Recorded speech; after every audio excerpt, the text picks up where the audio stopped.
in this episode. So how did you make the leap from I'm assuming like some Ender 3 to now you're shooting lasers at magic dust and coming up with stuff? Yeah, wait. I know. I'm sitting in here with like a Star Trek replicator. It's bananas. In an obtuse world, Mark and Jefe will combine military, law enforcement, and general FUD knowledge to keep you vertical. Welcome to the Live, Laugh, LARP podcast. Hey everybody, what's going on? Thanks for swinging by another edition of the Live, Laugh, LARP podcast. I am Mark, and of course we have our co-host Jefe. How you doing, buddy? Unfortunately, still here. Unfortunately. We're back on the casting couch in my girlfriend's basement. We're having a great time. We've cracked some cervezas. It is... At the time of we're recording, kind of mid-June, it's been beautiful. We've gotten a lot of rain. We've got gardens going. I feel like everyone's been on a kayak trip for the past week. That's exactly true. I just got off the river last week. Of course, mine was a float.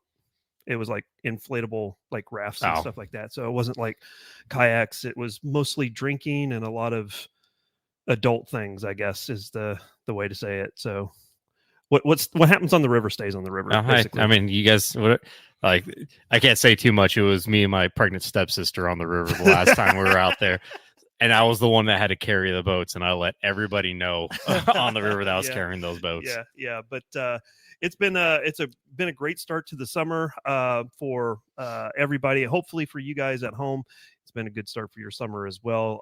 Naturally, with the YouTube channel, that's going very well, and I just really am excited to bring in a new guest for this episode. At the time that you're hearing this, it's going to be mid-July. So we're talking from the past. From the past. So happy Fourth of July. Or there's a future? Or how is this? We're talking from the past right now. We are, yeah. So future self, happy 4th of July. Happy Freedom Day. Yeah, happy Freedom's Day. Hopefully you had a good time. You have all 10 digits still on your hands and your toes and all that jazz. But naturally, before we get into the podcast any further, I have to take a second to say two things. Number one is if you are listening on any type of podcasting service, please feel free to drop us a line, give us a like, interact with us, comment, whatever that may be. We have two news places that you can find us. Number one is on YouTube. So just Live, Laugh, LARP podcast on YouTube. And then also... Videos coming soon. We're going to try to do the vlog thing. We are going to be trying to do the video thing here soon. So we're still trying to figure out exactly how to pull that together. That would be interesting for everybody. We're trying to convert our casting couch equipment into like a StreamYard equipment, but yeah, that's true. It's a mess. Yeah, we're not as technically inclined as we thought. Sticky mess. But we also want to say a huge thank you to the Firearms Radio Network. We are now a part of them. So thank you very much for bringing us on board. If you guys are interested in finding us over there, you can just go to the Firearms Radio Network. Just Google it, and it will probably be the first thing that pops up. That's a good way to listen to this podcast without supporting some of the other podcasting platforms that you may not agree with. So there is other options for you to listen to us, and we appreciate each and every single listen. One real interesting thing is I've been looking at the analytics. We've got a listener in Switzerland, of all places. Well, ni hao. Yeah, so I think in the future, we will start saying hello to the people in the different areas that listen to the podcast. Was this still a Romanian person that was listening to I did not see it on this last video with Clay, or podcast with Clay, but we'll keep my eye out on that now that I know what I'm looking for. So Guten Morgen, Switzerland. Good. Is it? Or is it French? I think it's French. I think they speak like a more German thing. Is it? Yeah. Or maybe it's half and I half. think you're thinking Belgium. Belgium speaks Belgium French. It is like half French-ish. French and half Netherlands, Dutch. Yeah. Anywho, there is that. We are going to have a new segment a little bit later in the podcast to talk about a comment because we've been getting some comments on some of the other episodes, and I thought it'd be fun just to drop in a comical comment and let them roast us, or we roast them however it may work out. So if you guys are wanting to get in on the fun of being a part of the show, make sure that you are commenting on your favorite podcasting place. So with that being said, second thing, we went long on that one, but the second thing is naturally our title sponsor, the premier AK sight solution. That is Atero Arms. I really do appreciate the team over there supporting the podcast. They have just renewed their support for a number of months through the rest of the year, and we do appreciate that. Still no J-frame mount. Yes, he said it will be Q4. Q4 of Q4. what year? That's all he said. Okay, Q4. Q4. He's doing the PSA route. He's going the PSA route. Oh, so it's going to be like the Century or the PSA MP5. We'll just never see it ever again. And then everyone's going to mimic it. Everyone's going to try to do it, and everyone's going to fail. So I will just keep out here on the table. I just wanted to put it out on the table. I have my brand new Lipsy's 632 Ultimate Carry. You do, and it will never have an Acro P2 because it can't. Because thanks a lot, Otero. So thank you for sponsoring us. We still appreciate all you guys do. Again, Atero Arms is I can't say it enough, is the easiest, cheapest, and the most secure mount to an optic to your AK platform without having to do dog legs and dropping tons of money to somehow cinch that all down together. I'm not the AK guy. I'm the revolver guy. So that's why I'm excited about this podcast. But Clay loves them. Mark loves them. Every guy that's ever used them loves them. Yeah. All I have to say is first round hit at about 450 yards, first round hit at 570. And we all know Mark can't shoot, so it's not him. It's the equipment definitely saving his butt. It is. You throw enough money at your equipment, and you become a good shooter apparently. So, okay. So with all of that being said, Jefe just alluded to it. We are going to be talking a lot about revolvers. I'm super psyched about this because, as everyone we talked with, we had Clay bring it up too. Revolvers are just kind of peaking back up in use, and who better to talk about that today than Ryan with Hamre Forge. Ryan, how are you doing this morning or afternoon, evening, whatever we're at right now? I think it's like evening of July 15th, but really it's June, so that's going to be confusing the whole night. So yeah, we're gonna have a blast with that. Oh yeah. I think it's going to be more confusing for you guys as the night goes by too with those cervezas. So yeah, we're drinking, so it'll get easier as the night goes on. I don't know. Well, I don't know about that because I drank a lot after this weekend. So I not to get into anything. I'm still pretty sore about this. I got some really bad news that I may or may not have a job in the near future. But we're not talking about our depressing job life. We're here to talk about revolvers and revolvers accessories. I drank a lot this weekend, so I think I have a high tolerance for tonight. Perfect. So, but yeah, this is just a little hair of the dog. Yeah, exactly. I'm going to let Jefe steer this one because obviously he's the revolver guy more so than I am. All right, so let's just start off first. Ryan, who are you? What do you do? My name's Ryan Hamre, and we kind of, through happenstance, kind of just got into the revolver grip game. And unfortunately, it's a job loss story. So a little bit of salt in the wound. Yeah. I was working in tech. I've had a tech job for a couple decades now. And I was wanting to kind of move out of tech, but I was in tech and I got the notification that there's a huge, massive layoff at the company we worked at. And so I was like, well, I guess I'm going to start my own business. So I didn't know anything about 3D printers, and I got a 3D printer. And the first thing I wanted to make was a grip for the revolver that had the little, like a Barami hip grip type clip grip thing. And we're calling it the Hamre hook. And I also wanted to incorporate the finger grooves. So that's kind of our first project, and it's kind of just run from there. So you talked about the hip clip. For those who are uninitiated, what was the hip clip, and why was this such a neat thing that you've brought back? Sure. So I had some friends, I don't know, maybe 15 years ago, and they really kind of And you were no longer like, have friends, or no longer have friends. But this was a specific group of friends that were big time revolver guys. So I never had a revolver, and I got a J frame. And so I started like wanting to carry the J frame. They did the pocket carry thing, and I never liked that. And so I started playing around with the Barami hip grip at the time.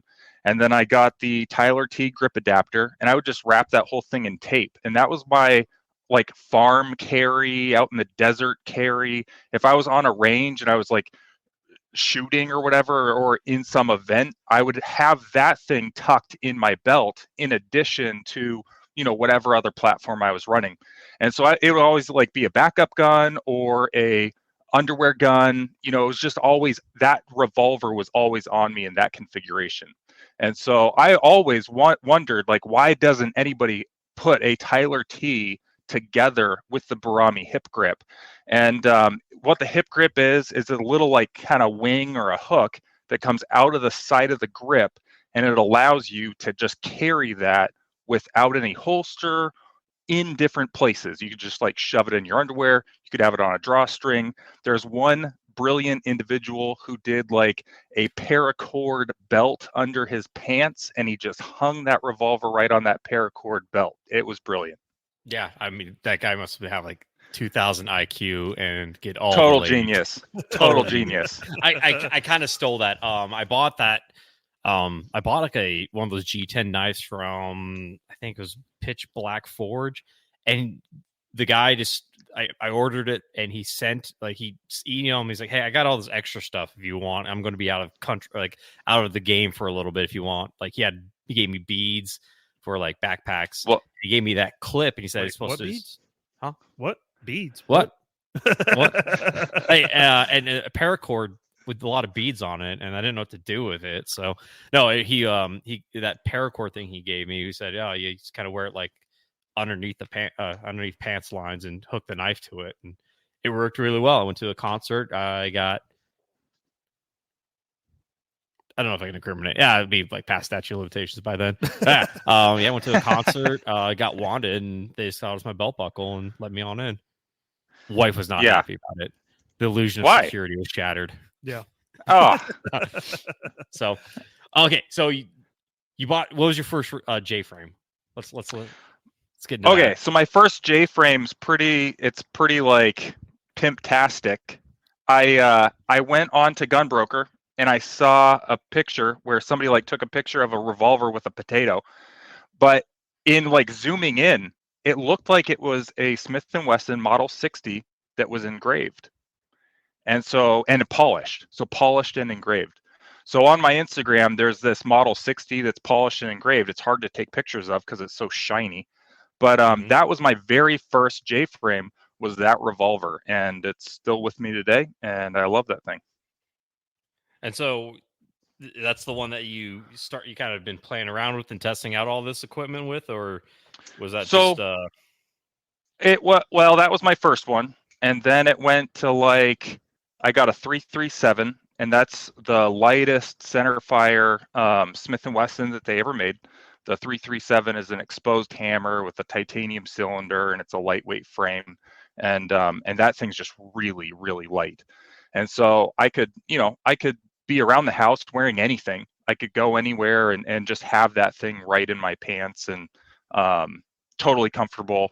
I'd forget it was on me. It's an amazing little carry. So now I have like a whole stable of revolvers, but it all started with that Model 60.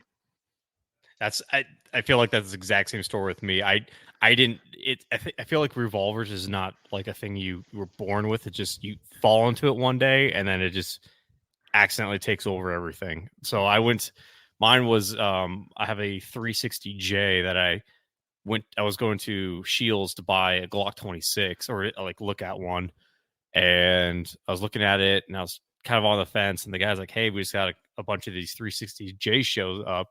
We're selling for like $280 if you want to grab one." Oh, God, that's awesome. Yeah, it was like that would have been about 2015. So I was like, yeah, cool, I'll buy it. And I literally just bought that like a box of 38 special, threw it in my pocket, And I went out to dinner, and then I did a couple other things that weekend. And I was like, hey, I'm onto something here. And then you realize you weren't, but No, and you start to add things like the 32, where you can like increase the capacity a bit, and then you have 22 long rifle or 22 mag, and now you have like a bunch of rounds. So you could have easily carry 2 of these little revolvers and have 8 to 9 rounds per 22. You could shoot them fast as snot, and it's really comfortable to carry. Yeah, I'm a little biased. I have a set of the original grips on a 43C that's living on top of my fridge right now, and that's my we're going out gardening. I'm going to kill a bunch of rabbits gun. So yeah, absolutely love the product. But so let's take a couple steps back here. We're getting way into the weeds about revolvers before we even get to like how. So you did 3D printing. Were you just doing normal like ABS? Were you doing just polymer? Like what were you using originally? Yeah, so we started with how nerdy do you want me to go? Because I can go like really. We love nerdy, man. Go ahead. All right. Okay. So I didn't know anything about 3D printing as of like 15 months ago. Didn't know anything. So I go and I get a 3D printer and I start making little boats called benchies. So I start making these little benchies, and it's out of a material called PETG. And that's this material that has like cool properties on paper and all that. And I started making the little boats using that material, and then I graduated up to these grips. And my wife sees the grips, and she's like, she kind of like taps it with her fingernail. She's like, huh, would this melt if someone kept it in their car, like if they were at work and they couldn't carry their gun in work or something? I'm like, crap, I don't know. So I go and I quickly like look on the internet, and I'm like, man, theoretically a car could get to this temperature and melt the grip. That's not good. So I had to like go back to the drawing board. So I started looking into it, and it's like, there's all these things that you have to consider, like chemicals and chemical resistance and what can melt it and heat temp and glass transition temperature. There's like all this nerdy stuff. And I've been in tech. Like I don't do manufacturing stuff. Mm-hmm. So I transitioned over to a nylon carbon fiber. And once I got onto the nylon carbon fiber train, that's all we produced our grips out of. Even now with the powders, now that we're in powders, we're still using nylon carbon fiber. So it's very heat resistant. It's very chemical resistant. So that's what you have with the ones that are on your 43C. And that's those special new ones that you got in the mail. Okay. Well, we'll get to the special new ones now that the technically the NDA is not lifted, but I died to open that package up this morning. It says no picture. Like, well, I guess. He sent me a text and said NDA lols. Yeah. No, we could talk all about it, because by the time this airs, I'll be able to talk all about those grips, and then people can listen to kind of the backstory and how you have those, the story of those coming about, and what that means for the collaboration on those. So, so you went to nylon powder. Now we're doing, So with the whole like 3D printing, I'm sure you guys have seen that like MP5 slap video where he like, so the printer he's an interesting friend of ours. So it just oozes it out, right? Mm-hmm. Squirts it out in his living room. Well, now I'm dealing with a powder, and there's a heated chamber full of this powder, and a laser will hit the powder and it'll melt the material that it hits, and then the surrounding material around that, and it actually makes a physical object inside this powder. So it's like it is kind of like Star Trek-y to explain the whole thing. Again, we can go as nerdy as you want to go with it, but that's where we're at now, is in this powder game and lasers. Yeah. So essentially, you have like a bucket of powder, a laser hits it, and you reach in the bucket of powder and pull out a grip.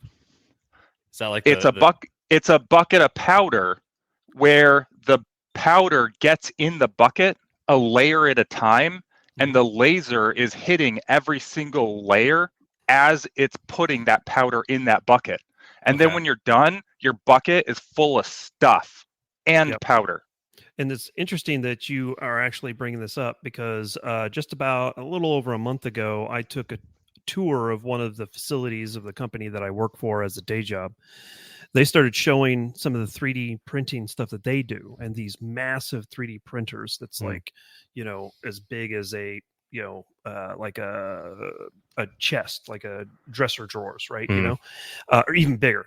And some of the products that they were showing using this was not only this powder, but it was metallic powder. So they were 3D printing metal, and the piece that really got me was they were able to create like tank tracks that were linked and could move and could articulate, and there was no filing, there was no breaking or anything that you have to do. No bolts that you had to put. Is just it's all like linked in. I mean, you could literally print chain links that were already attached, and you wouldn't have to like sand down anything or break any.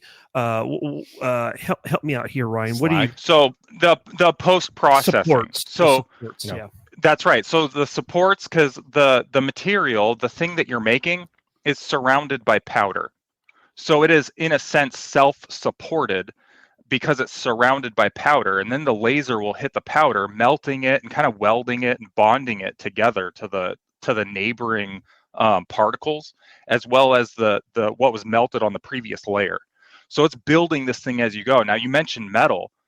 The amazing thing about the metals is what is most difficult to machine in a traditional sense is easiest with this technology.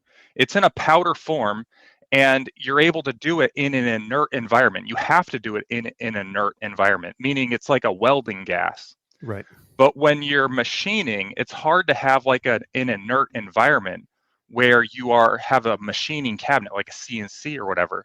So things like Inconel, some of the fancy stainless steels, titanium, all these really expensive to traditionally machined materials are actually quite easy with this technology. Now, the technology is called like either SLS, like selective laser sintering, or powder bed fusion, or just sintering for short. So that's kind of this powder game, and it's pretty amazing technology because you can make anything. You can do organic structures, and you can kind of like build a ship in a bottle in a box.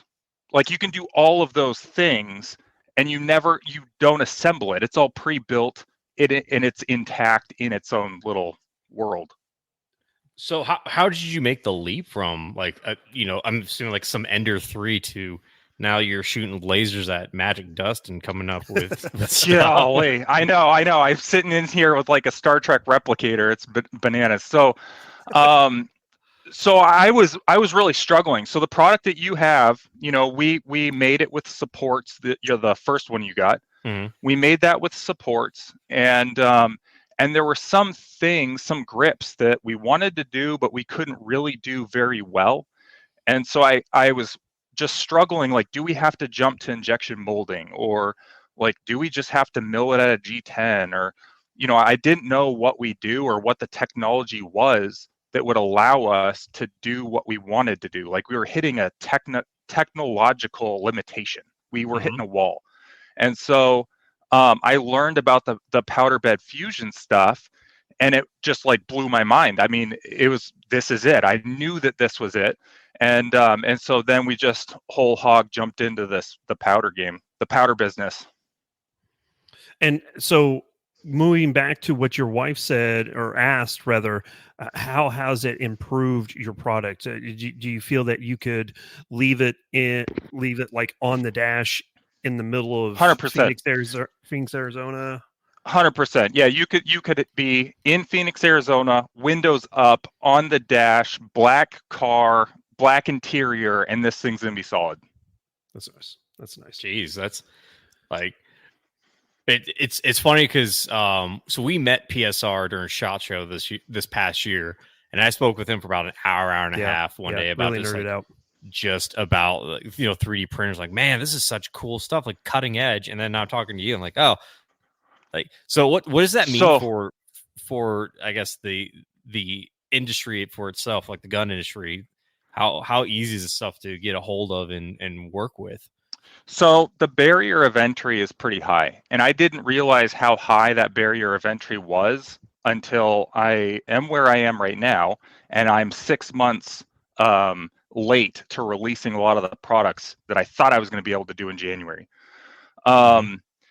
So I have told my wife, I said, it's weird that I'm in kind of a technology space that it's the first time in my life when I try to Google things and I can't find it.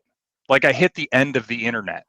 Yep, so it's not helpful for me when I'm like going on Google and, I'm looking for some problem or like, what does this look like? Or what does this problem look like? What does this mean in the machine? It's not there. So I'm like reading science papers and research documents, and the stuff that I'm reading that are like people's doctoral thesis.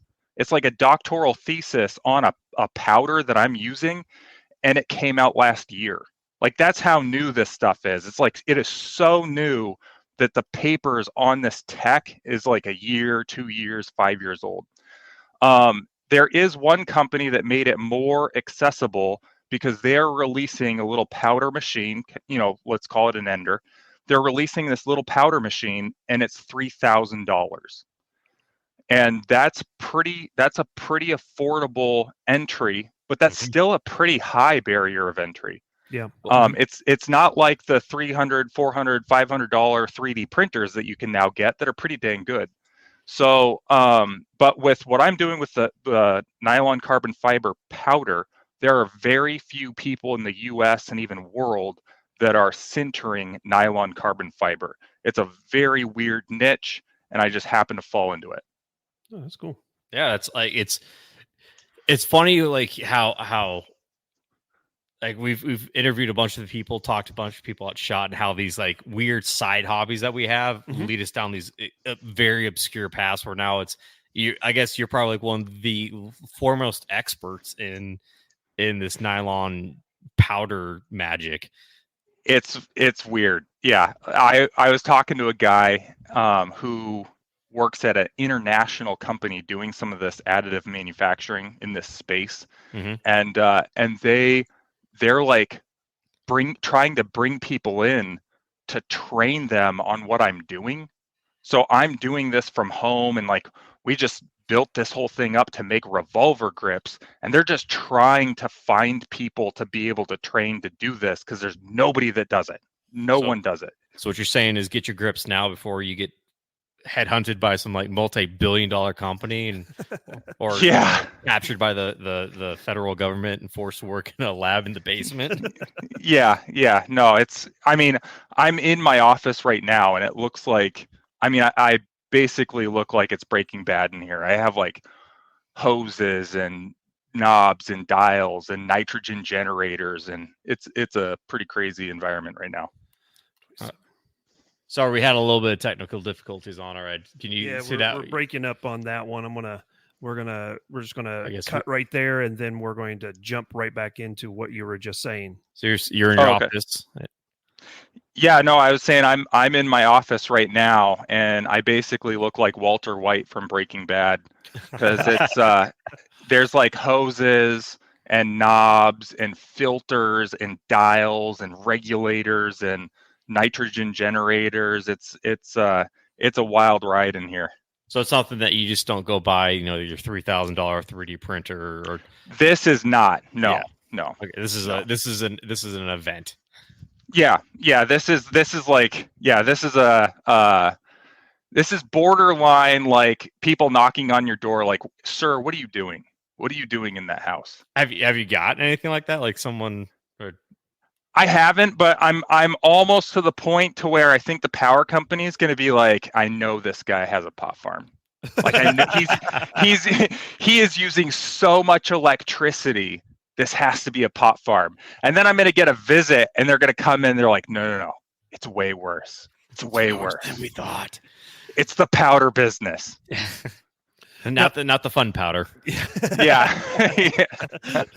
There's no strippers around, so we don't have to worry about that. The the question I have though is one of the things that I've noticed, and this is going to sound oh man, this is going to make me sound weird, but so one of the things that I really enjoy doing, especially with my daughter, is we go to Comic Cons. We kind of talked about this when we weren't recording, but we've actually sat down and listened to some panels where people talk about 3D printing and how they have to put their 3D printers in a separate room with tons of fans blowing into that room and AC cranked up because the printers just generate so much heat. Is that the same that you're finding with this style of printing? 100%. So this room right now, it was kind of the not the most ideal room, but it was the best candidate for what we have. It's separate from my house. It's an insulated room, and we're able to actually kind of isolate all of the mechanicals for this one room.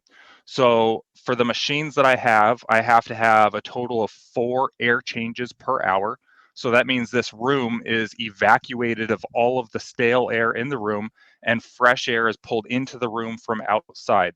So what that means is in the winter, when it's really cold, I'm in Maine, it's really cold in the winter, and in the summer it's cold outside. So it's bringing in cold air or it's bringing in hot air, depending on the time of the year.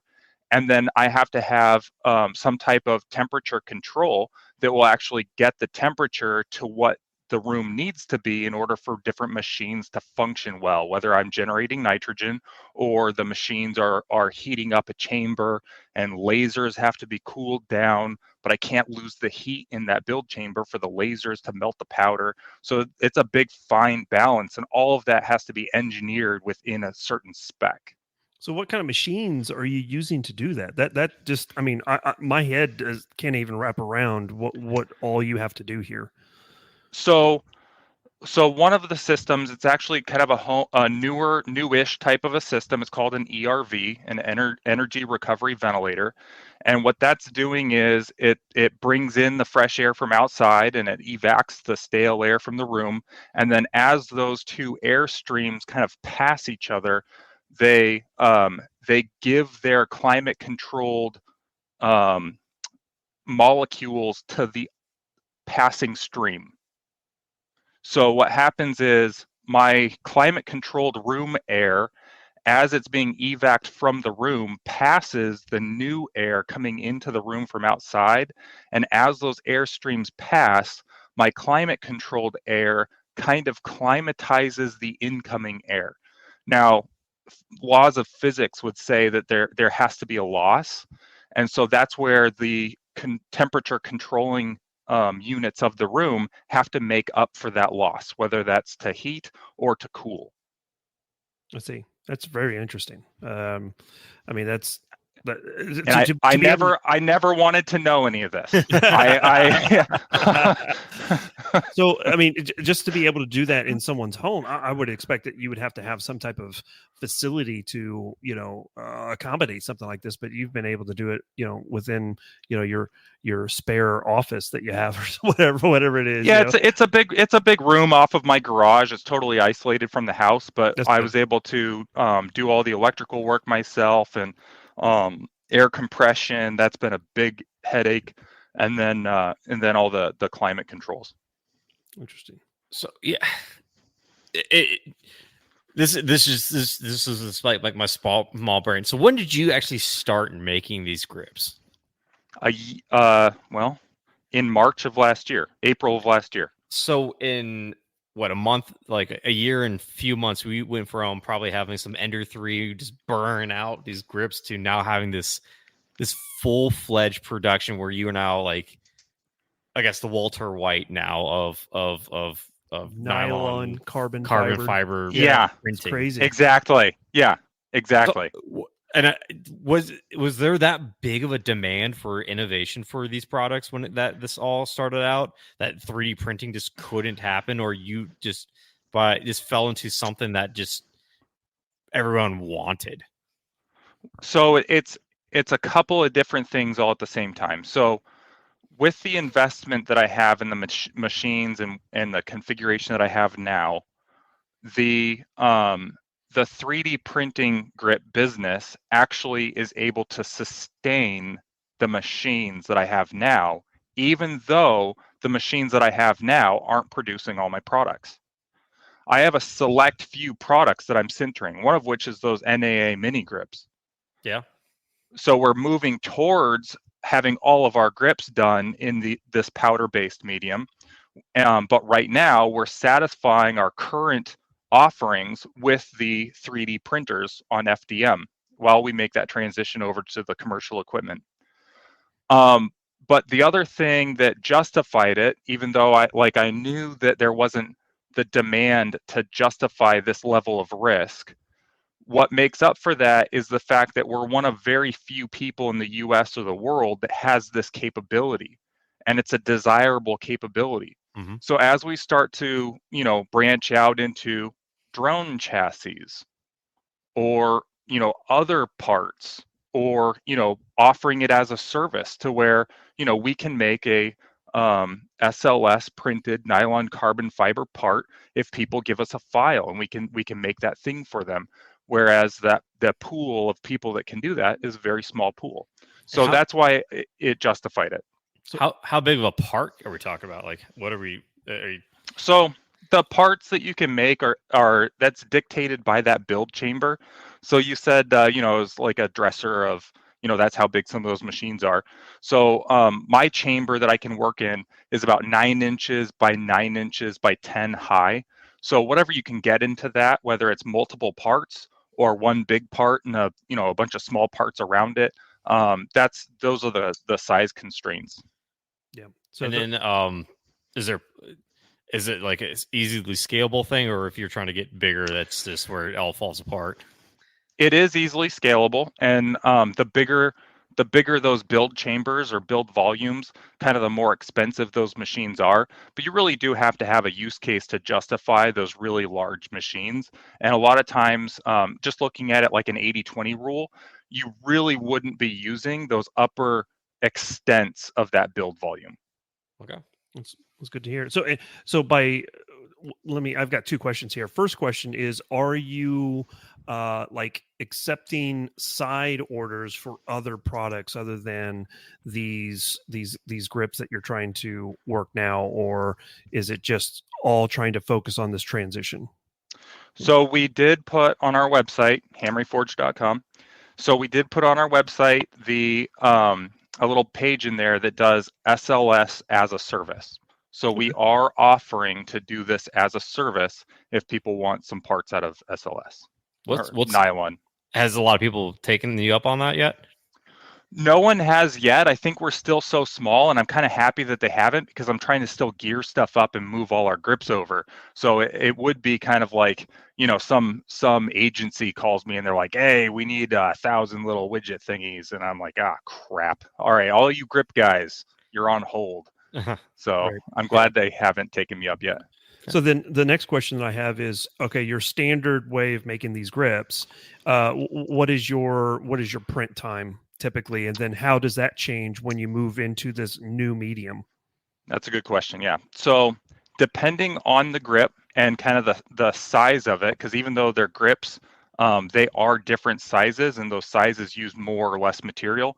Right. So on the traditional 3D printing FDM, it takes anywhere from 4 hours to 6.5 hours to make a pair of grips. Okay. And so, yes, it does kind of scale well, because you can just buy like multiple printers and have this huge print farm going, and you have like 100 of these printers, and it just takes 6 hours to make 100 grips. So you could kind of do like 200 pairs of grips a day with all these traditional FDM printers, but that's a lot of overhead. It's a lot of square footage required for that many printers, and your volume it's not really good. So with this new technology, it also scales well. It's a little bit more expensive, but with one machine that I have, I can make a pair of grips in a half hour to an hour. Oh, nice. And I can do a large volume of them in the one machine. So I can make anywhere from like 30 to 50 pairs of grips in a single run. And is that still a hour runtime as well? It is, but it's in a batch. So that means Right. that the job takes anywhere from like a day to 40 hours. I see. Are you guys selling that many grips? Are they flying We're off the shelf still? they're not flying off the shelves, but we are hoping that with some of the grips that we're releasing and some of the conversations that we're having, that opens up for us to sell a substantial amount more. I don't think that we'll run the capacity of this machine unless there's like some type of an OEM situation, which, I mean, even if we didn't run the capacity of the machine still really would be paying for itself if we were like double or triple even what we're doing today on FDM. So, I mean, it seems like everything's still really good from a business perspective, and that doesn't even include us like branching out into the drone stuff or doing stuff for other people. And so that you just said something that kind of got my gears churning here. Is have you looked at, or have you currently reached out to certain revolver manufacturers that might be interested in doing some type of special grip to their revolvers to see if that's something that you would be able to get into an OEM product for them? So, I can say yes. Okay. But I can't really say more than that. Oh, that's fine. Yeah, that's fine. Yeah. That's. I mean, we would. Which I think answers the question. Yeah, exactly. It's like one of those, perfectly. Yeah, it's like when the FBI says we will not comment on that, or we have no idea of the involvement. Exactly. Like, okay, so you exactly. did. Yeah. Yeah. So you did say something just a couple minutes ago, and I know that's probably one of the biggest things we want to talk about today. You said you have some new announcements that you want to make. So if you want to, let's get into it. So what cool announcements do you have? All right. So as of this episode releasing, most of the world, I hope, will already know that we are doing a joint or a collaboration with Craig Spiegel, and as well as the guys at AFR, so Bulky and Eastridge. Yep, I have an AFR revolver, actually, or holster. Their new holster sitting right here. Well, they came to me. So for forever, since doing the J-frame stuff, everyone was calling me or messaging me or emailing me saying, "Hey, Ryan, you need to do this grip," and they'd send me a picture, and it was Craig Spiegel's boot grip. Yeah. And so I don't want to just like copy someone, and so I contacted Craig, I think back in like December. And so what I did was I got the pair of grips that you have on your J-frame, the first gen. I got a pair of those that I didn't clean up, so they looked ugly. And I sent them to Craig Spiegel with a note. And I was like, "Hey, Craig," I was like, "I want to make some grips. They're kind of like these, the ones I sent him, but they'll kind of look like yours. Do I have your blessing on that? And I can use your name or not use your name. You tell me what you want to do." And so that was like the note, and it had these butt ugly grips in the mail, right? So I get a phone call, and it's Craig Spiegel. Oh, wow. And so he calls me, he's like, "So I got your package." And I was like, "Yeah." And he's like, "I got your letter." "Yeah." And he was not impressed with the grips at all. At all. And he's like, "Yeah, these might be good grips for like beer swillers, but I make grips that people hand down to their children." And it was like, it's like this like polite, like smack to the face. So I said, "Well, the new stuff that we're going to come out with, it's kind of different than what I sent you, and it's going to be a lot nicer." So, and he's basically like, "Yeah, good luck, buddy. You have fun." And he said, "The other thing too, Ryan, is that I've been talking to some manufacturers, and they're wanting to make my grip." And I was like, oh, really? I was like, well, I know what you have in front of you isn't that impressive, but could you give us another opportunity to send you a new grip, and maybe we could be the guy that makes your new grip? So he did a deal with Uncle Mike's back in the day. Uncle Mike's discontinued those grips, and now you can kind of find them. They're a rubber grip on eBay. You can find them. They're like between 40 and $70. But that was kind of his only deal that he'd done. So we worked up some really nice grips. They're the ones that I just sent you. Okay. So I sent those to Craig. I said, here you go.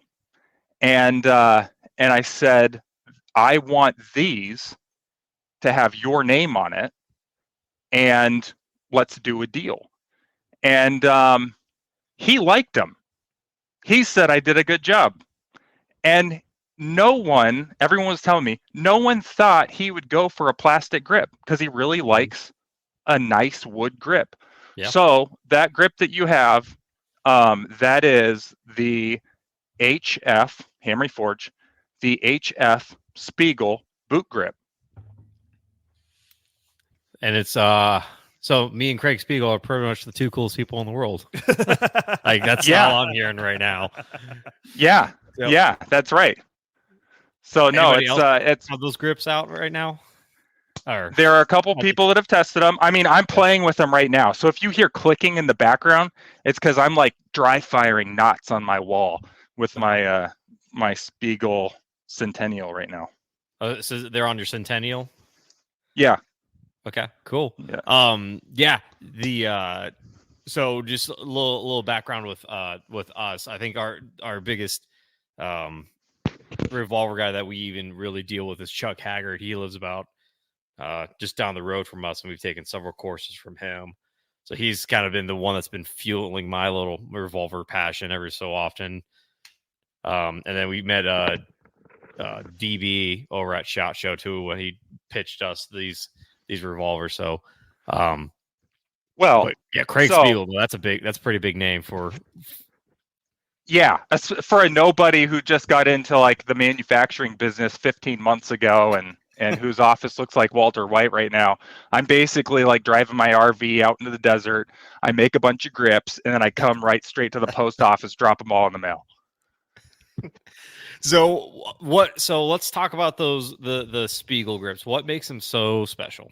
What's the selling point? Man. All right. So and it's funny because Mark's over here like Googling everything we're talking about. I was like, I don't know Craig Spiegel. I don't know who this is. I'm just going to throw it out here. I own like 3 revolvers, and it's only because of Jefe. I bought a Smith & Wesson Model 19 from my local shop because it seemed to be a pretty decent price. He's always carried around a J-frame. I've always liked the 638. I like that shrouded hammer look. I don't know what it is. It just kind of gives me that kind of retro like 1920s vibe a little bit. And then I was sent a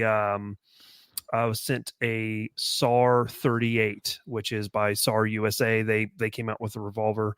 It's very much like a is it like it's a 686? Yeah, 686 version. So and then I have one other one. It's a Rossi. Well, I don't have it. Jefe has the Rossi that was sent to us as well. Yeah. Caleb sent it to Caleb, us. Yeah. And it's pretty neat. You got your Toro. What's that? You got the Toro. Oh yeah, I do. Yeah. Yeah, we got one of the. So he sent us last SHOT Show. So it was last year's. Sent us out a Toro and like one of the Rossi, the RP 63. Yeah, which are surprisingly like amazing revolvers. They're really happy how Toros turn around. But that's as far as my revolver knowledge. So I'm surprised that you said that the shrouded hammer reminds you of like the early 1900s and not some Viet Cong execution. Oh my goodness, that's a good point. I didn't even think Dude, that's the you one. Have 2 political dissidents removers. Yeah, it is, man. You've got the Makarov, and I've got the shrouded hammer. The German. Revolver. No, you got the German made. Oh, I do. Yeah, I do. The World War II PPK. German PPKs. Yeah, there you go. No, so I have a Model 38 on me right now. So if I were to dry fire that, I would have a desk pop. So I'm not going to be playing around with that one. But that's what I have in my belt right now is a Shrouded Hammer 38 wearing our new Spiegel grips. And would you say that you prefer to carry revolvers? If that's the case, Well, is there a reason why or what? Actually, before we get into that, Okay, we're talking about the Spiegels. Let's talk about. Okay, Let's get back okay, to the let's get Spiegels. back to the Sorry, Spiegels. we Yeah, went well, on a tangent right there. So the Spiegels, what makes them so much more better? So you have the way that the cut is for the speed reload panel. So you're able to reload real easy. And there's some things that happen in there with your thumb, with a hold, if you're right-handed, your thumb with a hold on the grip. You can kind of drop your thumb in there. And then the way that it distributes the recoil into the web of your hand.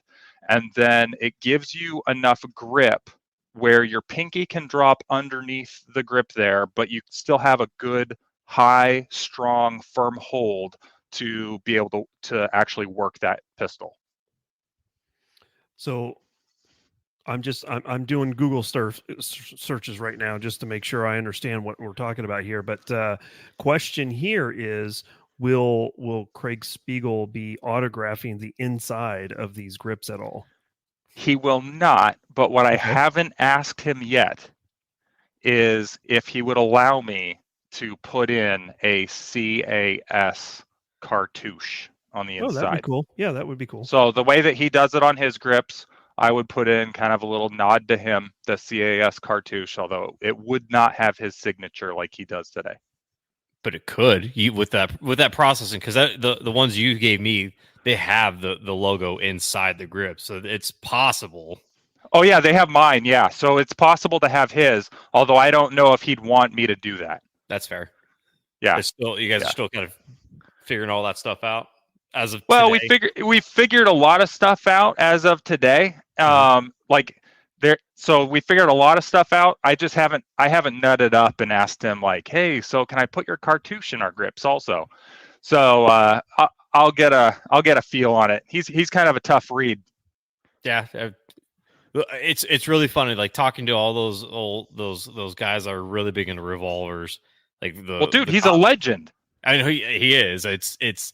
I mean, I feel like everyone that you deal with in the revolver world were legends. Yeah, it's like, walking down the street or trying to convince. I'm blanking on his name now. I don't know. Well, you mentioned Haggard. You mentioned Haggard's down the road, so he's like another legend. Oh, he bullies me all the time. It's funny. He's a big bully. A loving big bully, but bully. So I'm fortunate enough to be able to talk to that guy. Like before I was making grips, I was like, man, that guy, he's a cool dude. And he's like just this out of reach expert guy. And now I am fortunate enough to be able to talk to him, and he's actually testing and using our grips on his Lipsies UC. Oh, nice. Wow. Okay. Yeah. I don't. So that seems a little sacrilegious, but I'm not going to talk about that. No, it gets worse. Uh-oh. It gets worse. It's not the grips you have. Oh, is it different grips? They have they have an enclosed backstrap. Oh, this is when you're going to announce the left-handed. The left-handed. No. That is a topic that we're going to discuss, but that's not what we're discussing right now. Sorry, go ahead. He has on the AFR UCs. So we're going to be releasing 2 pairs of grips for the J-frame. One of them is called the AFR UC, and then or the undercover, and then we're going to have our HF Spiegel grips. I like how you do the UC. It's not ultimate carry; it's undercover. Exactly. And so, you want to know how those came about? Yeah, let's hear about that one. So we're like up to our eyeballs in this Spiegel deal, and we're making these grips for Craig, and I get a text from the guy that I was wanting to get a text from to work a deal, and it was Bulky, and he's like, wow. Ryan, I need you to send me some grips. And I said, all right. So my son and I worked up in 3 days concealed backstrap that were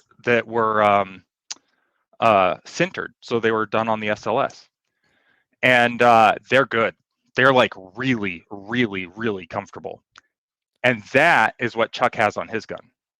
Are they hooked or are they just smooth? They are hooked. Although I sent them two. I sent them one with a hook and then one panel without. So he has the full set.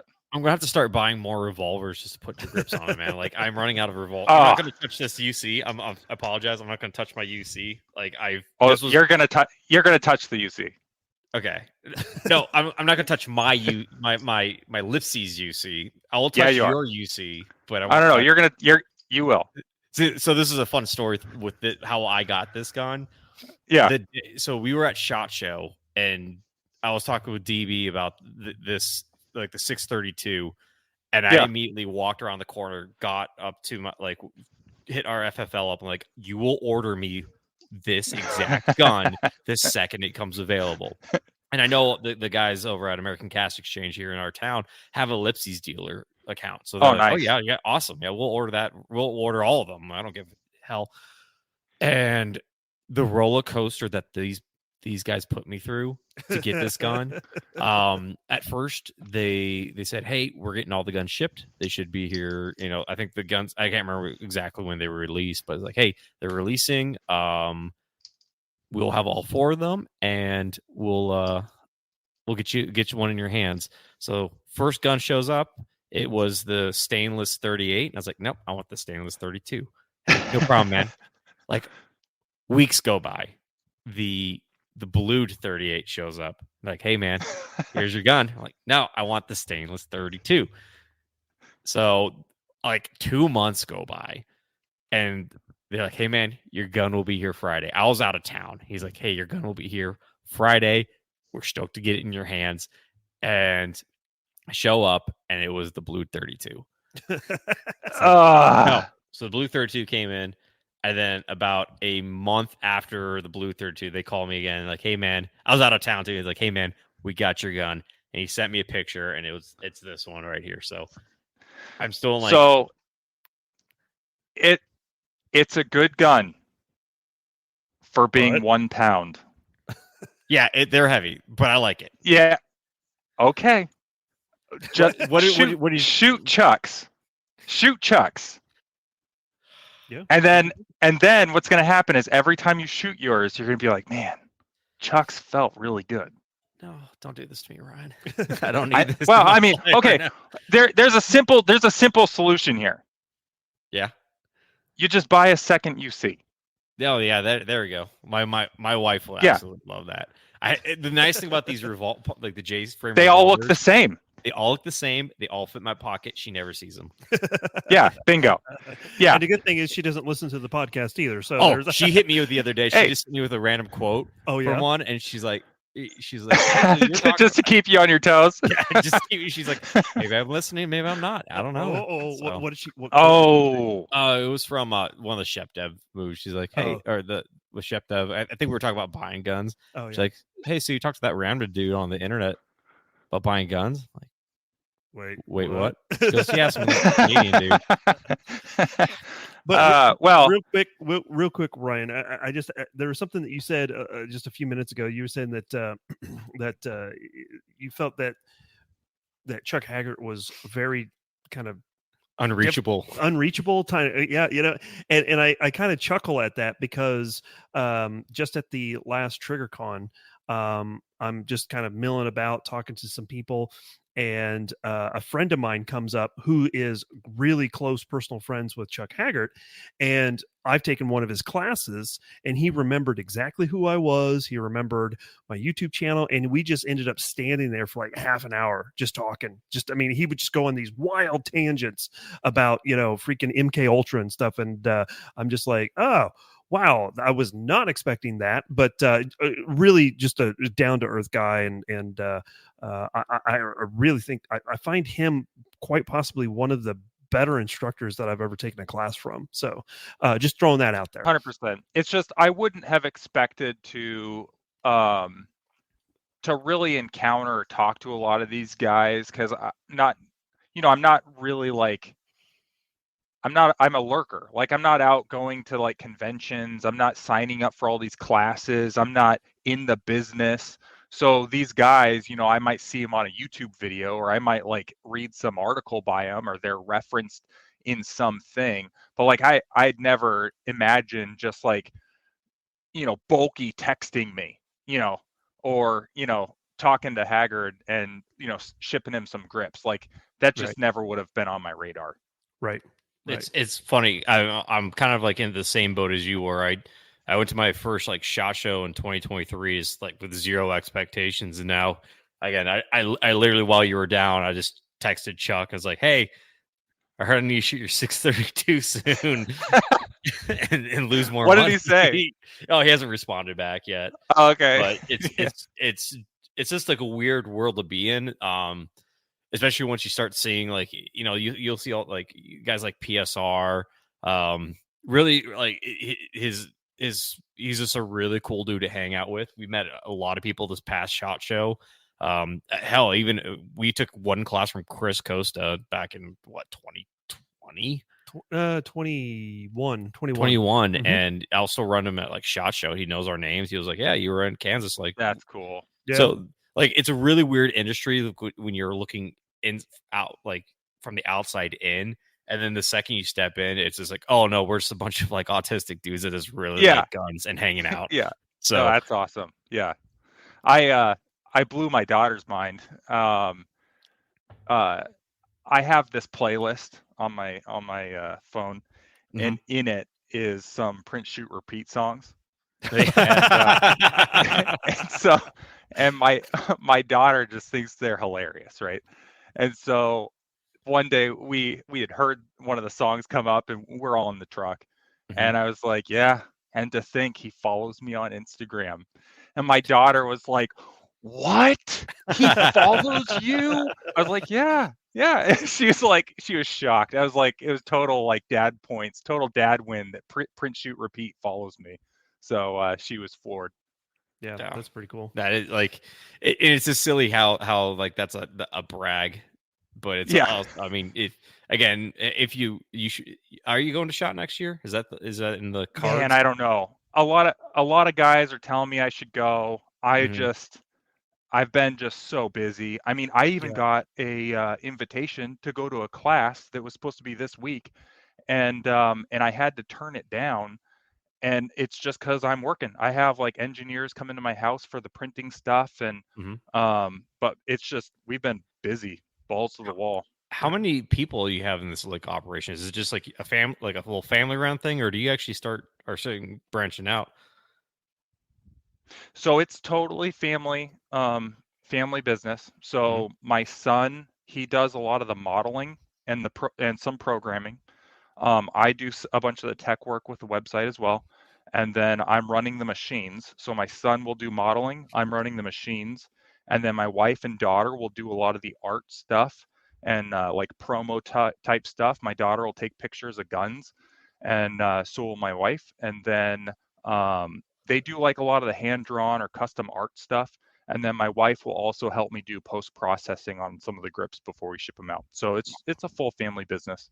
That's awesome, though. That's like, I guess the dream is to quit corporate America, become autistic and nylon fiber powder, and incorporate the entire family. I mean, it's kind of like it's kind of like Lucas with TRX Arms is like, hey, I don't want to do this anymore. I'm just going to start this thing and just incorporate my entire family into it. To the point where it's sustainable. It's a great business, and you guys are making money hand over fist and being a family doing it.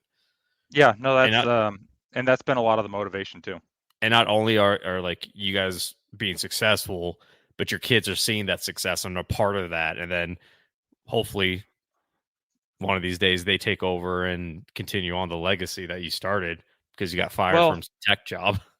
And that really was a huge part of it too. So our kids have been homeschooled their whole life. And so that kind of plays into a little bit of what I think of the public school system.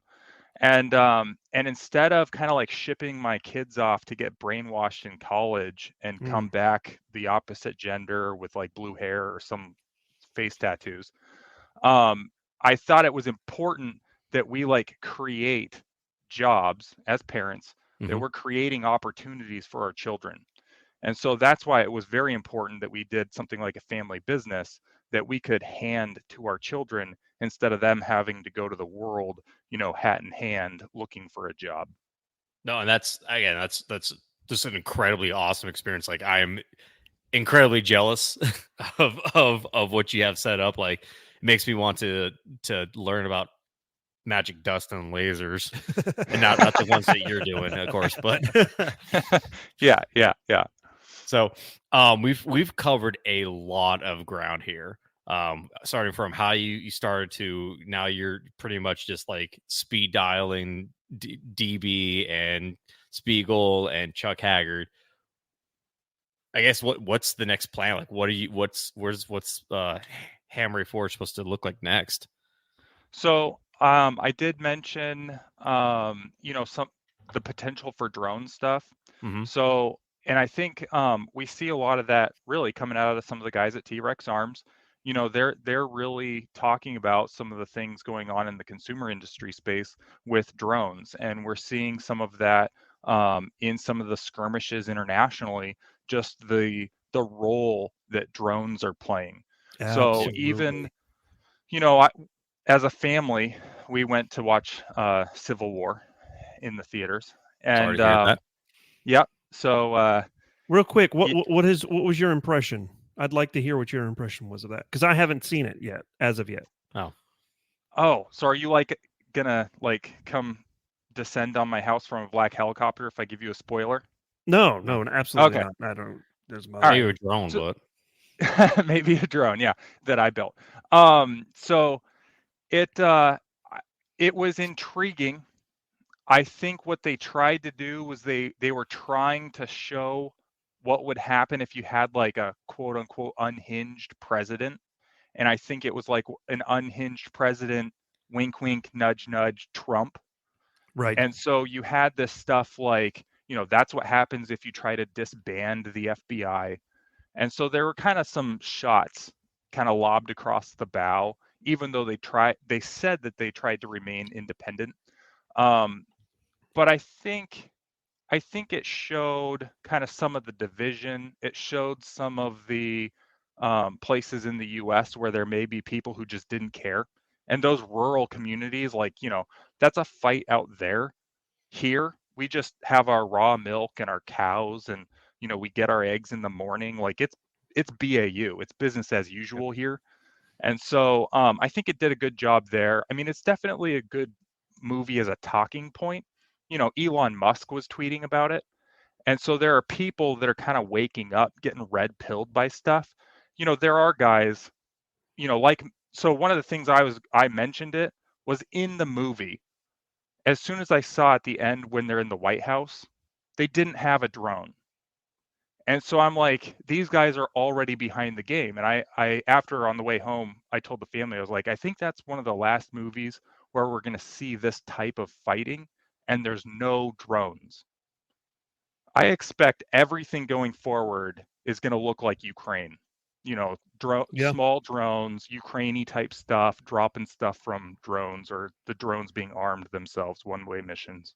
Yeah, and I got a friend of mine who is a good personal friend of mine, who's going to be coming to a post near me here very soon on the 20th. Should be here. So, Angel Verdun. Oh, she's coming here. Yeah, she's going to be. Maybe when's she coming? She'll be here shortly, like within that many days. Okay.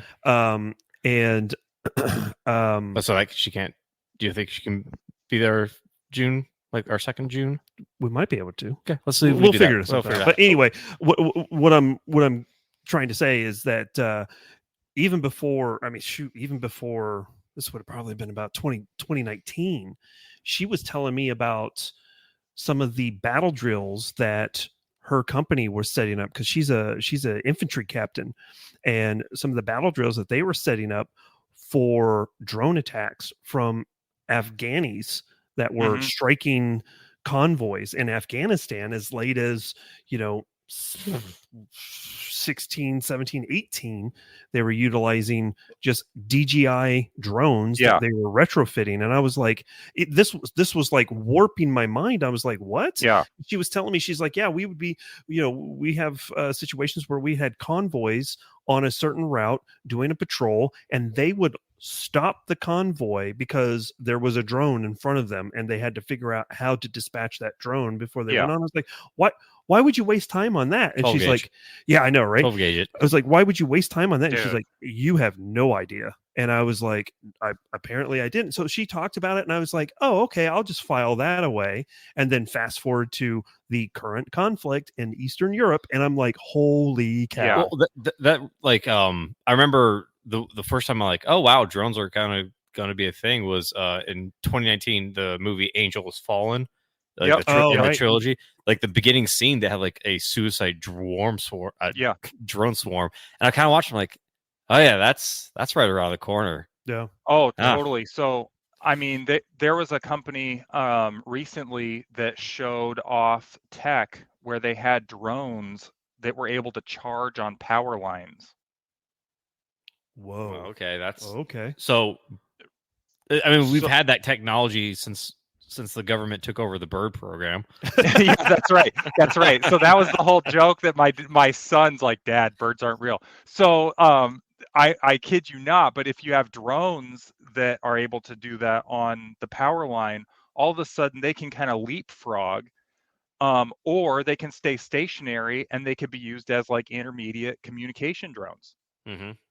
But my son's hack, this is what he said. He's like, Dad, what if we had a drone and we put a lithium ion battery on it and it went and charged on the power line and came back and charged batteries at our house and we could have free electricity? Jeez. And I know. So I'm like, oh boy, that's a thing. So the drone stuff is really crazy, really scary. I mean, you say shotgun. These things are moving so fast, I don't think you can hit it with a shotgun. No, I've been pheasant hunting all my life. I'm pretty sure I could miss it. Just give me a couple beers and a 12 gauge. I figure it out. They're zipping along, and they're hitting like multiple targets. I mean, or multiple drones on. Yeah, it's scary now. So, but the material that we're using, carbon fiber, nylon, it has like rebound strength and it has memory. So the jerky movement of a drone, it can like recover and it can go back to its its quadcopter state. So would you say that the SLS or the nylon carbon fiber? Look at me, I finally got it. There you go. Is that going to be kind of like the go-to for like drone bodies and drone chassis here in a little bit outside the normal, I guess, injected molded plastic? I would say so. So with the injection molding, you have more parts, and then you have to connect those parts together to make your drone thing. And you're connecting that, whether it's with glue or nuts and bolts, and all of that adds weight. And the goal is weight reduction. And so if you can make 2 parts into 1 part or 4 parts into 1 part, you're getting rid of a lot of weight. And then you also need different reinforcement. So you're going to have different reinforcements in a singular part than you would in 4 parts that join together to make 1. And all those reinforcements also add weight. So this is kind of an ideal material if you're wanting to do drone stuff from a strength to weight ratio.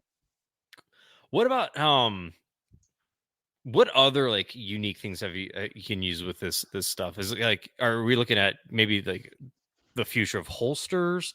Are we looking at like maybe future of like polymer instead of doing like polymer, like glass bedded polymer lowers on guns, doing this carbon fiber stuff? It's interesting. It's hard to know like what the possibility or the potential of a thing is. But what I do think we see is with suppressors right now, a lot of the suppressors are having or being created with organic structures on the inside of the can. Mm-hmm. And those organic structures, we previously didn't really have access to some of those organic structures with traditional manufacturing techniques. But now that those cans are being made using sintering, they're using powder bed fusion to make those new suppressors. Okay. And so those titanium suppressors are being made out of a powder, and they can have those organic structures. So I do think the future is this type of reliance on these organic type structures that you can have like weight reduction, increases in strength, just some interesting designs that we're limited to today, where it's like we're building with a bunch of blocks. It's a bunch of square shapes and stuff that we make on mills. Mm-hmm. That we file down and then reattach to other things. Exactly. Yeah. Yep. Now we can just essentially just create out of essentially thin air the internal structures too, not having to worry about weld strengths and material densities at certain weak points. It's all nice and uniform. So think about it this way too. With this technology, out of a metal, you can make an AR upper and lower as one piece, and you can like drop parts in. Oh wow!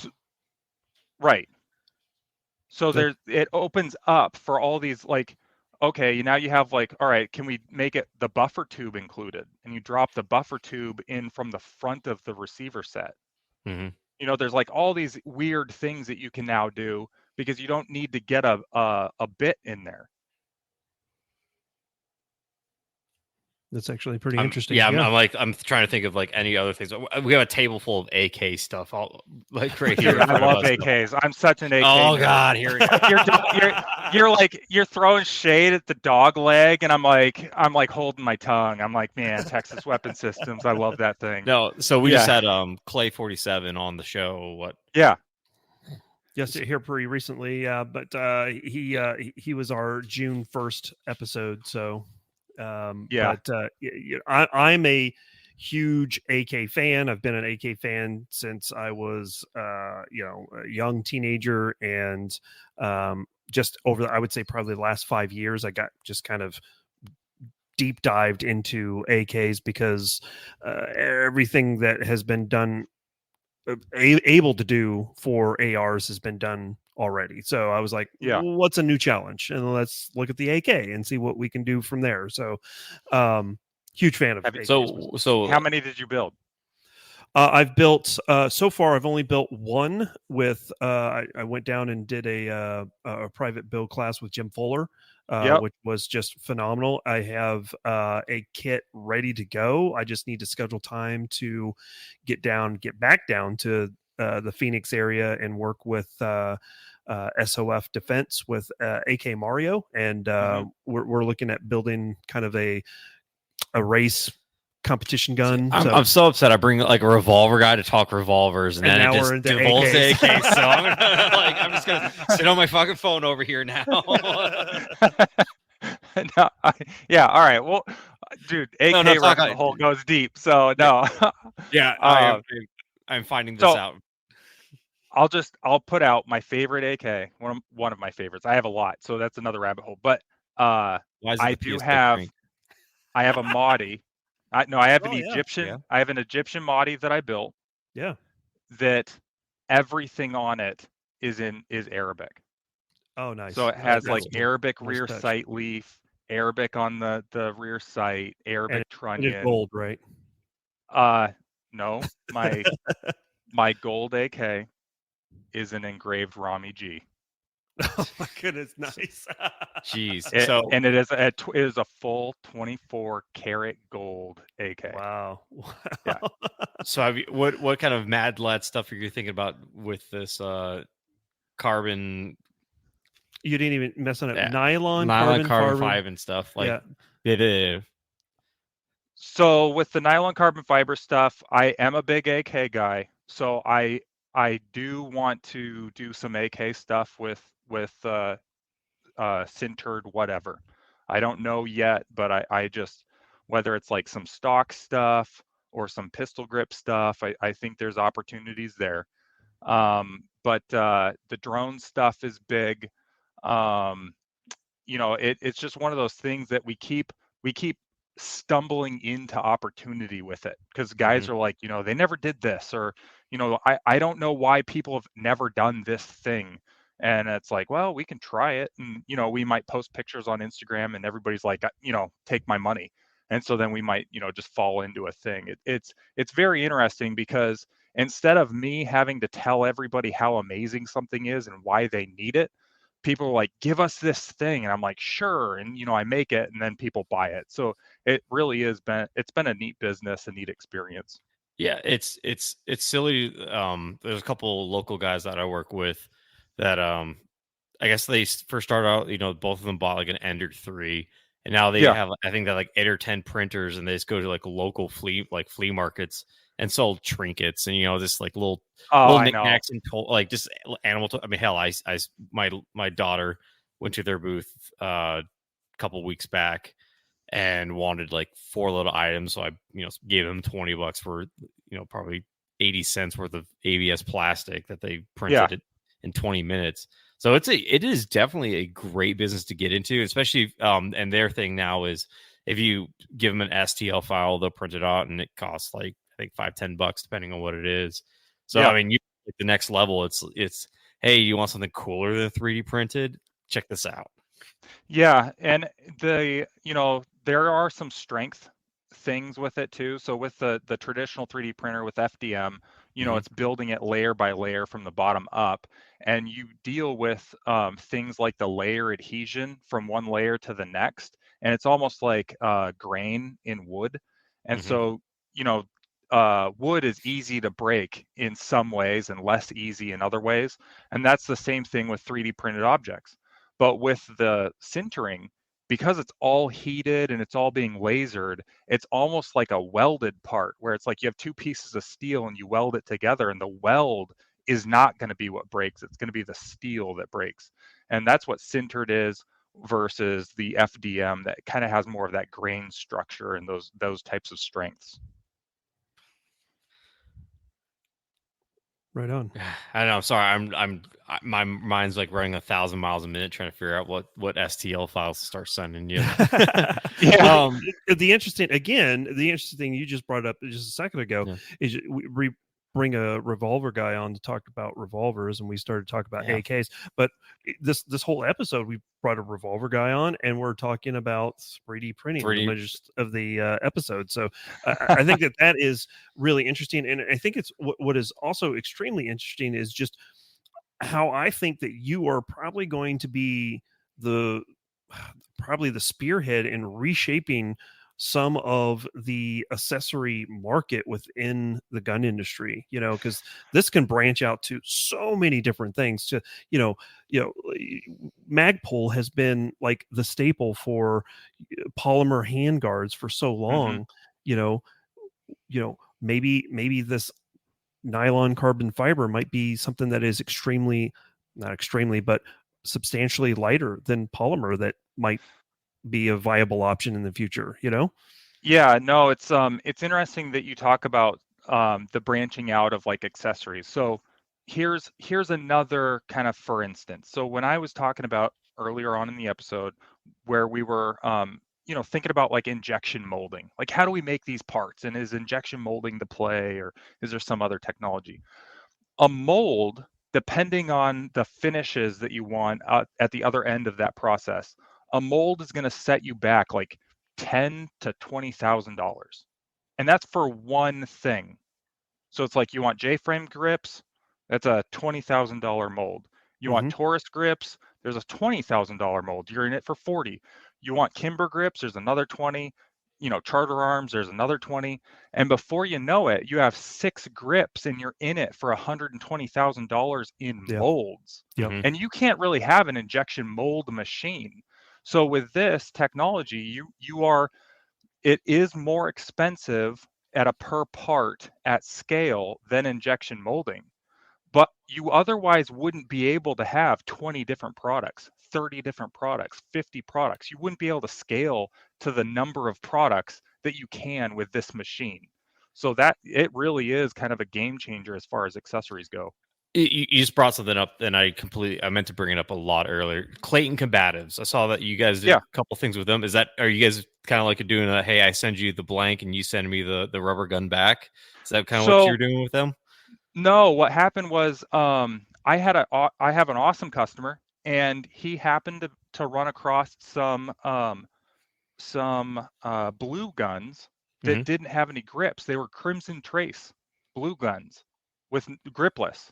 Oh, okay. And so he bought those and he sent those to Clayton, and then he molded those. I bought a bunch of them, and that's actually what I sent my grips to Craig Spiegel on. So when Craig got my grips, I wanted him to be forced to hold my grips like a gun. Okay, so it's not just... I didn't want him just to get like 2 panels and he could sit and flip them over and judge them and like put them on a shelf and forget about them. I wanted him on a blue gun so that he put his hands around them. He's like, dang, that's comfortable. So that's what I did with him. But that was all a customer. Just, we have the best customers. They're just, everyone's awesome. No, you're welcome. Yeah, even the left-handed ones. Yeah. Oh, yeah. There it is. There it is. Yeah, that's like, so essentially how our relationship, friendship, whatever you want to call it, started. Bromance was I think I spent like an afternoon just making meme after meme, asking for left-handed versions for the Smith & Wesson, because you do have it for the LCR, the inferior revolvers. So, joke, you made my daughter mad. My daughter's like, she's like, who is this guy making fun of our company? Doesn't he understand? And my daughter's left-handed. So she's like, doesn't he understand? You can't have a hook on the left-hand side. Like, she was getting all mad. She's like, it's not nice that he's making all these memes that make fun of us. I'm like, Ava, it's a joke.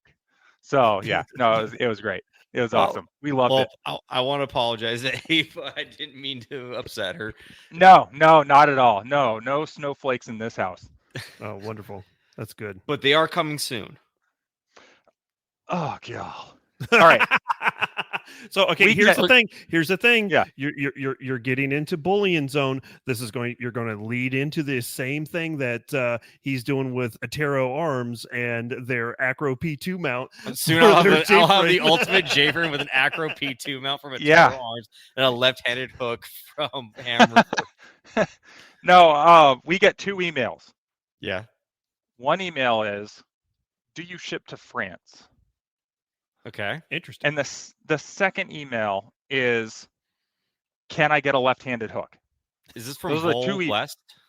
It is. Yeah, okay. It is. So, I want to bring him up today too. So, dude, he's awesome. So it's all the people that follow him. So when I look at my website statistics, it's like, USA, France, and then everywhere else in the world. But yeah, no, it's there's that. So he's actually French. I know he's actually French, but he lives in France. I think because we brought him up last episode, didn't we, with Clay? Montana. This Vol West guy, because this is how I found your grips originally, because he posted a couple almost like a year or so ago, I guess, of the old school, like I can't remember the hip grip, the Barami hip grips. And I asked him, because I don't want to humble brag here. I majored in French. So I was like, oh, this guy's French. He has these cool grips. I'm going to ask him. And I asked him French, and he just texted me back. He's like, I have no idea what the fuck you said, dude. Can you send it in English? I'm like, cool. Hey, what are these grips? And he gave me the Barami hip grip. And I went on eBay, and they were like $150. I'm like, there's no way. You know what? I'm done. Yeah. And then I guess like 6 months, like not even that, like 4 or 5 months later, he started showing your grips. I was like, well, so start bullying him. I'll tell you my business plan from the beginning. So, 15, 16 months ago. I have been a proponent of the configuration that I told you about, the Barami hip grip with the like Tyler T finger grip, all that stuff. I loved that. And so then I started making this product. So I go from like nobody. So how do I get people to see my stuff? So I started reaching out to people that are considered like a micro influencer or an influencer.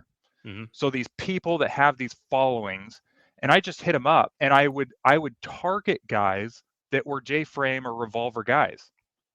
And so I just started hitting up everybody. I'm like, hey, do you want to try a thing? It's the most comfortable way to carry a J-frame. And it's been like they've been awesome. Vol West was one of those guys where he's taking really nice pictures. Like he does really good photography, and he's taking pictures of his J frame all the time. And he's not giving Barami any money. Barami's not giving him any money. It's just like free advertising. Yeah. So I contacted Vol West. And I'm like, dude, how can I get you a pair of my grips? And he's like, do you like any of our products? So he was like a cool guy, and I'm a knife guy. And so it worked out, and he's been rocking those grips forever, and he just takes pictures of them all the time. It is legitimately a very good non-permissive environment, comfortable or close-up type carry, and he's bought into it totally.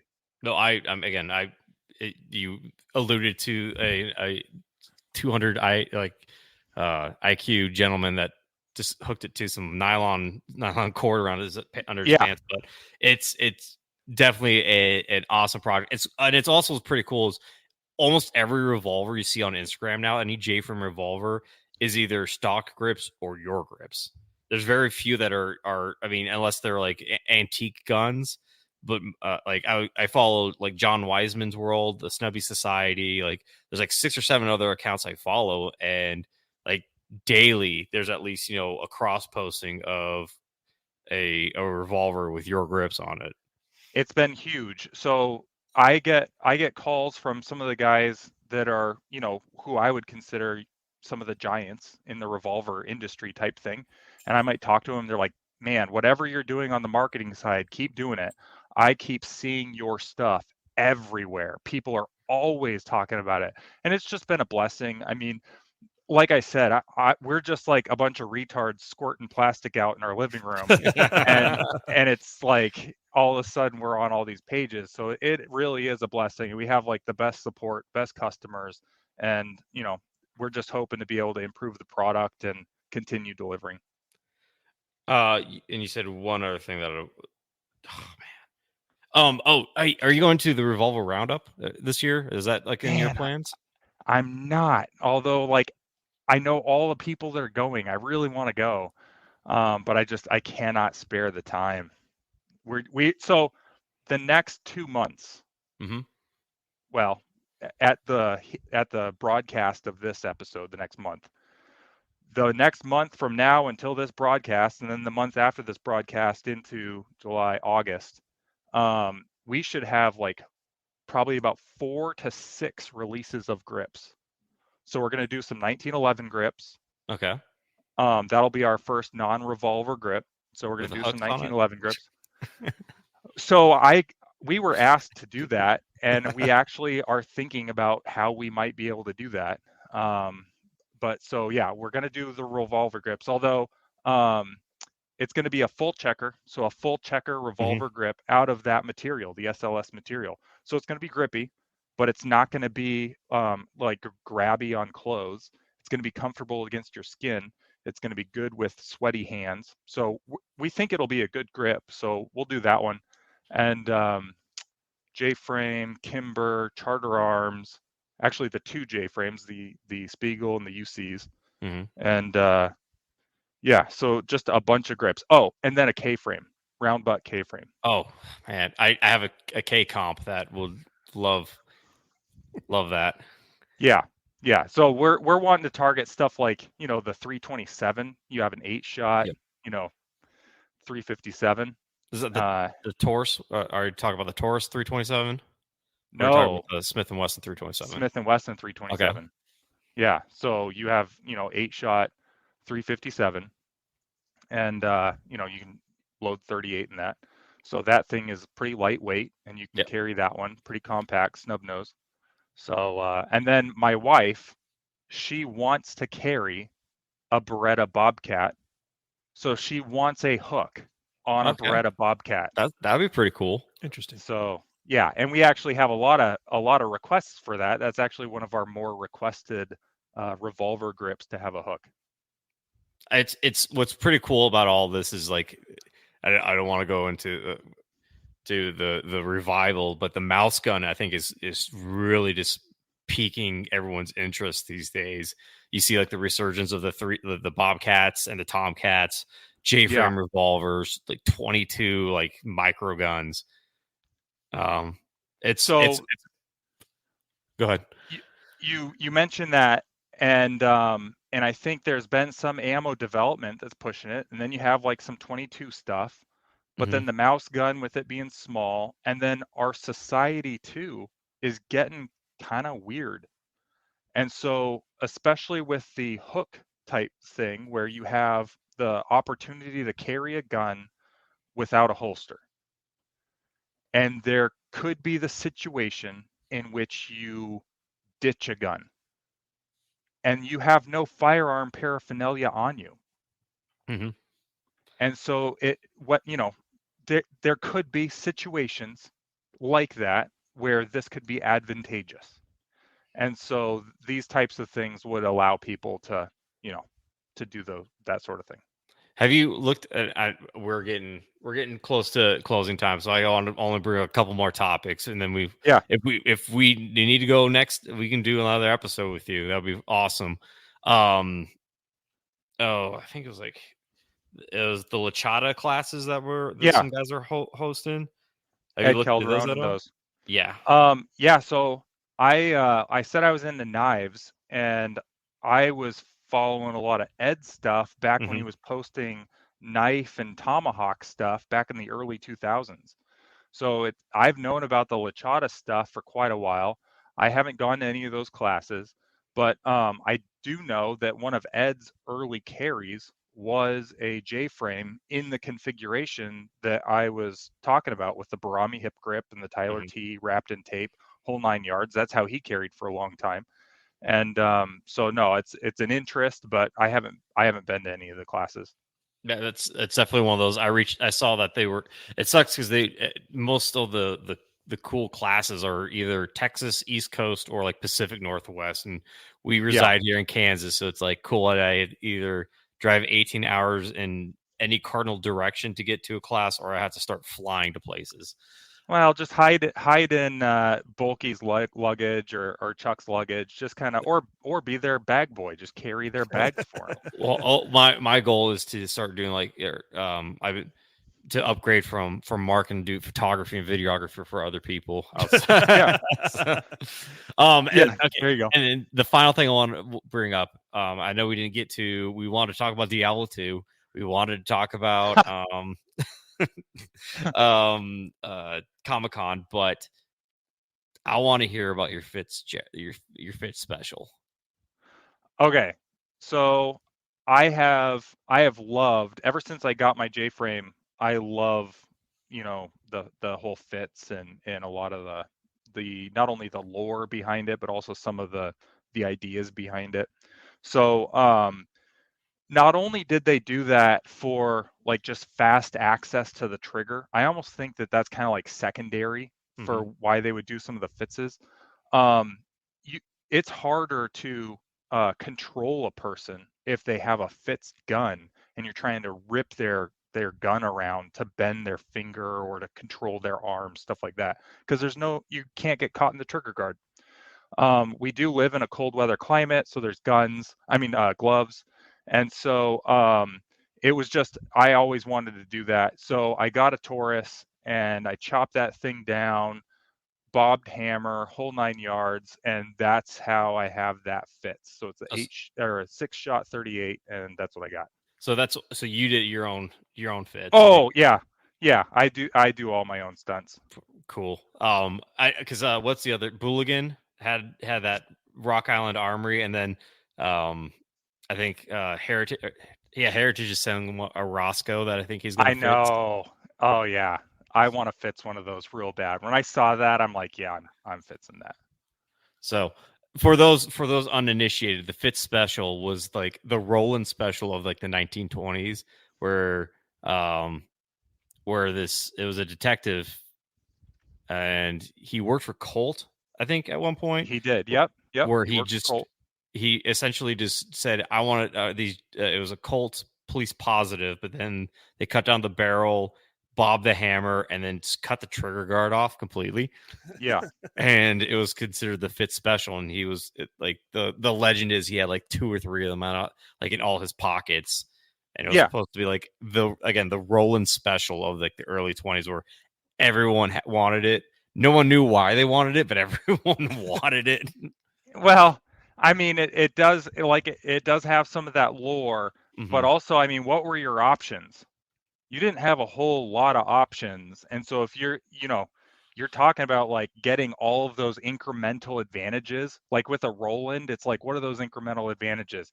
You got the comp, you got the red dot, you got the mag capacity, you got the reliability of the Glock. So that's like the Roland. So at that time, it's like, what do you got? You got the reliability of a revolver. You got the speed of the access to the trigger. You could fight close quarter with it. And just all those incremental gains that you get with the Roland, that's what they were trying to do with the fits. I mean, there weren't a whole lot of other options. And one of the things that I was mentioning was that this is brand new information, referring to the fits as the Roland of the 20th century, 21st century, I guess, to be able to tie those together and understand, just like you were saying, is with that not the bobbed hammer, but the cutout trigger guard, there's no way to manipulate that around someone's hand because it's non-existent at that point. So I thought that was pretty interesting too for individuals who are interested in revolvers. Well, or the close-up hand-to-hand combat guys. So I mean, if you're doing stuff and you have a safari land and it's on your hip, whole 9 yards, there are ways where if you are struggling with somebody, it may be hard to draw that. Right. So go ahead. So for me, I currently still work in law enforcement, and so that is one thing that you have to be aware of. Those we have the SLS ALS holsters where you're hitting like 6 buttons, and on the second quarter of when Mercury's in retrograde, maybe your gun will come out. And it's what's been pretty cool, and I don't say I started it, but I kind of did. With the younger guys, everyone started carrying like pocket revolvers in their off cargo pockets. Now, granted, we live in a place where it's like we maybe have one officer involved shooting a year, if that. So it's not like as bad, but as some other places that you see in the news every day, but it's still a great option to have that sort of rule one last ditch. Yeah. And with a holster, you have the safari land, and what's amazing is you're right, all the planets have to be aligned to draw that thing. Unless a perp sneezes on it, and then it just bounces out of the holster. Oh yeah.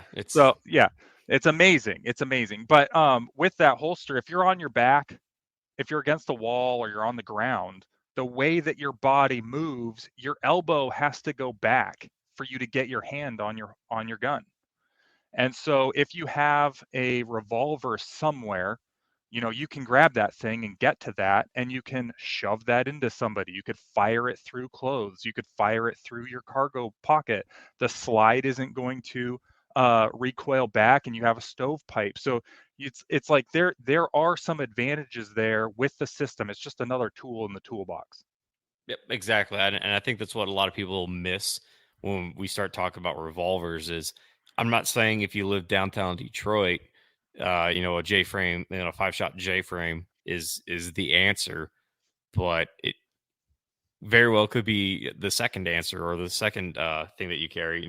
Here where we live in somewhat rural Kansas, a J frame living in your pocket is going to do everything, if not more, if in the big circle of bad shit that can happen to you within a day. A J frame will cover that rather than having to, I don't know, like carry like a gun, spare mag, blowout kits all in your waistline, be miserable all day. Well, and I live pretty rural, and to an extent I do now. I'd have people come over that would carry that, spare mag, Glock 19 or P365 tourniquet, whole 9 yards, the whole bat belt. and they come in with a bat belt into my house, and they're like, "Hey, Ryan, can I put this on top of your fridge?" I'm like, "Sure." And I'm like, and, I hand them a J-frame. I'm like, "You can carry this while you're here." And that it is that comfortable. You just don't even know that it's there. So while guys are disarming, you can just be like, if carry this instead. So, and if you're out rural Kansas, you're locking the gate, you're letting the dog out, you're taking the garbage out, or you're just like checking on why the chickens are going bananas in the backyard, you can just, put one of those things in your boxers, put a J-frame in your boxers, or grab your AR or AK, like, I don't care. But if you're going to have something, it's easier than just like strapping on a big old battle belt. And I think what really sold me on the J-frame is when my daughter was born, and she's a little taller right now. It is nigh impossible to run even like a 48-19, a Glock 48, Glock 19 appendix, and be bending down, rolling around on the ground, playing with your kid all day. The pocket revolver has been my answer this entire time. So yeah, no, it's been great. I mean, yeah, it's kind of a go anywhere, rule one type gun. But as a backup, it's also phenomenal. So we're about to hit 2 hours. Yep. Mark is Cool, man. fading fast. I am too. Yeah, so. it's been a rough day for me. But before we get into that, if you've made it this far into the podcast, first off, thank you. Second off, we wanted to do something, I don't know, something kind of new for future podcasts, and again, see if you guys wanted to get involved in it. This segment is comments from random people from the interwebs. This is from the episode with Matt. Okay. All right. This is now that comment makes a whole lot of sense. Yeah, now. right. That does. You see? So this is from NPC Weirdo. He says, "Rich gun industry guys bloviating, if I could say that word right, about rich gun industry guy stuff, their bikini model wives, etc. Stop listening halfway through. Not a good podcast series for us gun guy / gal blue collar nobodies." So I don't. So my stepsister was really, really tickled to hear that she's a bikini model. Yeah. So I hope we changed it up a little bit by talking about air compressors and ERV systems and blue collar lasers. stuff. Exactly. That's pretty And cool. laser. Well, I don't know, but lasers too.